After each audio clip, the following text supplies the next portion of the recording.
પારિવારિક સંબંધ રહેલો છે। દરેક મિત્રો બધાના પરિવારના જેમ આદિવાસી યુવા સમિતિની અંદર રહ્યા છે।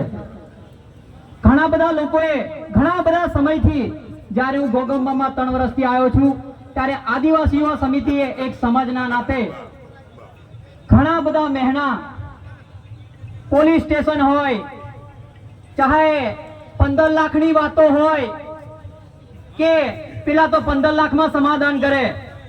સાહેબ એ લોકોને આ મંચ પરથી મેં કહેવા માંગુ છું કે આજે ડોક્ટરને આજ મંચ પર બોલવાની જરૂર નથી, પણ મારો પરિવાર છે। આ દરેક માણસ જેટલાને રાઠોડા નાયક તડવી વસાવા જેટલાને લાગે છે એ મારો સમાજનો એ મારો પરિવાર છે, મારો ધર્મનો સદસ્ય છે।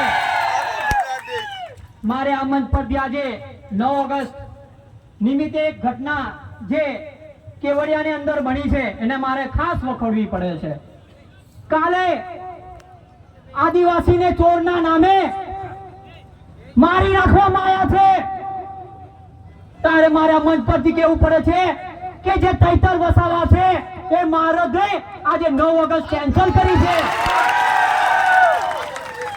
આજે માણસને પૂછવાનો શોખ નતો, પોતાનો પરિવાર નતો, છતાં એ મરદ મારો એક પરિવાર છે, મારો આદિવાસી સમાજનો એક દીકરો મરી 2 દીકરા મરી ગયા છે એના તે આજે લડી રહ્યો છે।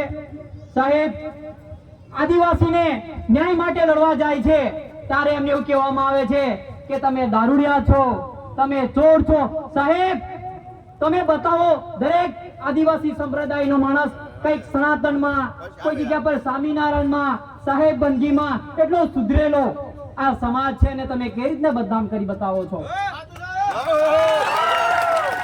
સાહેબ આદિવાસી યુવા સમિતિની અંદર કોઈ સંપ્રદાય ને વિરોધી ભાષા કહેવામાં નથી આવતી, છતાં ઘણા બધા એવું કીધું છે કે તો નાત જાત વગરના છે। સાહેબ જમોરિયો છું,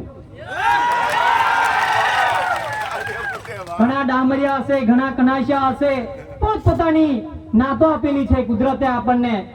સાહેબ એક રિક્વેસ્ટ કરવા માટે આ મંચ પર આવ્યો છું, નેતાની પાર્ટીની દલાલમાં વેચાઈ ના જતા।